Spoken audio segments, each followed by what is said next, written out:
ছোটদেরকে আমার অনেকটা ভালোবাসা জানিয়ে শুরু করছি আজকের ব্লগটি। দেখতেই পেলে ওটা একটা চেরি ফলের গাছ। আসলে এই চেরিটা সেই অরিজিনাল চেরি না হলেও খেতে ততটাও ভালো না, মোটামুটি আর কি। তারপরে এই যে ছাদের ওপরে দেখি কাঁঠাল নিয়ে বড় মা আর আয়ুষ, আমার দাদার ছেলে, ওরা টানাটানি করছে।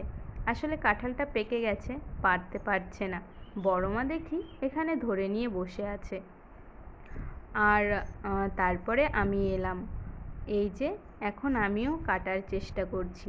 আসলে যেটা কাটার জন্য নিয়েছি অতটাও ধার নেই, সেই জন্য আমিও ঠিকঠাক পারছি না।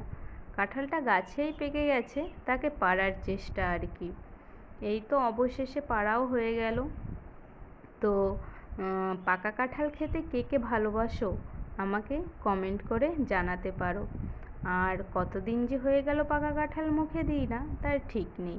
ওই এঁচোড়ের সময় যেটুকু খাওয়া হয় আর কি। আমিও দেখছিলাম কাঁঠালটা কতটা পেকেছে। তারপরে এখানে আপনাদের সঙ্গে আরও একটি জিনিস শেয়ার করছি। এটা হলো আমাদের বাড়ির মালটা মৌসুম্বি লেবু গাছ। জানেন তো, লেবুটা বাজারের মতন অতটা ভালো না হলেও তবে খেতে একেবারেও খারাপ না।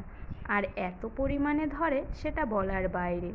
তবে তেমন পরিচর্যা করা হয় না বলে আবার কিছু নষ্টও হয়ে যায়। তো দেখুন গাছ থেকে এই যে কতগুলো আমি পেড়ে নিয়েছি। এটাকে ঘরে দুদিন রেখে দিলে তবে খেতে বেশি ভালো লাগে।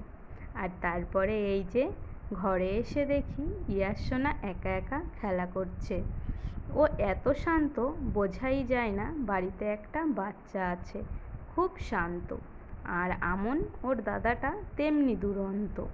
ও একদম মানে এক ফোঁটাও স্থির থাকে না। তো যাই হোক, তারপরে এই যে দেখি দুপুরের মায়ের রান্নাও হয়ে গেছে। আসলে আজ বাবা বাড়ি নেই, ওই জন্য এই দু রকমেরই রান্না হয়েছে, মাছের ঝোল আর মাছ ভাজা। তো তারপরে দুপুরে খাওয়া দাওয়া করতে বসে পড়েছি। মাছ ভাজা আর ভাত নিয়েছি আগেই। তো মা এই যে ভাত মাখছিল, আসলে এই ভাজা দিয়ে ভাত মাখতে মায়েরটাই যেন বেশি টেস্টি হয়।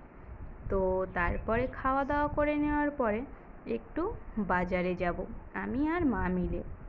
তো যেখানে যাব ওখানে যেতে গেলে আমাদের এই যে নদী পার হতে হয়। এই নদীটা আমাদের বাড়ির সামনের কোদালিয়া নদী।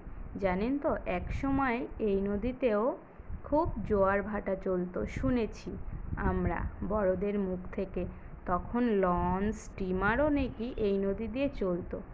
আজ নদীটার কি অবস্থা। তারপরে এই যে বাজারে যাওয়ার জন্য বেরিয়ে পড়েছি। নৌকা পার হয়ে বাজারের কাছাকাছি চলে এসেছি আমি আর মা। আর দেখুন আজ বিকালে ঝলমলে রোদ উঠেছে, আকাশটা কত সুন্দর লাগছে। সব কিছু মিলিয়ে এই ছিল আজকের ব্লগটুকু। তোমাদের কেমন লাগলো অবশ্যই জানিও। আর সকলকে ভালো থাকার শুভকামনা জানিয়ে শেষ করছি আজকের ব্লগটি। দেখা